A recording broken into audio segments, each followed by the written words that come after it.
Slayer komt naar Ljouwert. Hier ben ze nog te zien op het Wardrock Festival bij Burgum, dat ze verschillende keren spelen hebben. De band bestaat zo'n 1981 en het weer wel een grote wensk van organisator Paul van Berlo. Slayer is natuurlijk een van de Big Four met Metallica en Megadeth. En daar hoort Slayer ook bij. Het is natuurlijk gewoon een wereldact van wereldformaat. En hoe dreig je dat dan om die te krijgen? Nou, behoorlijk dreig.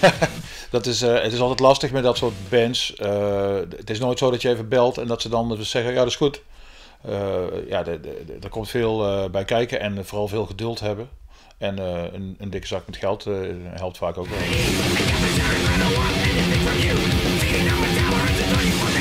Is er nog een aanleiding om de beveiliging aan te scherpen of iets dergelijks?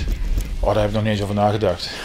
Natuurlijk, toen laatst die dingen in Parijs gebeurden, hebben we er even over nagedacht van hey shit, dat zou bij ons ook kunnen gebeuren. Maar verder hebben we daar nog geen concrete invulling aangegeven. En dat zal te zijner tijd, als we in overleg met de politie en de security, zullen we het daar vast over hebben. Wat wel zo is dat men er alert op zal zijn. En goed, het is jammer dat het nodig is. Voor €15, de toegangsprijs van Into the Grave, kan Slayer net betalen worden. Daarom speelt de band als afsluiter op de Vretejoen. Door nota boekt de bands weer verspreid over 2 dagen. Ze hopen de organisatie op genoeg mensen en inkomsten voor een 2-daags festival.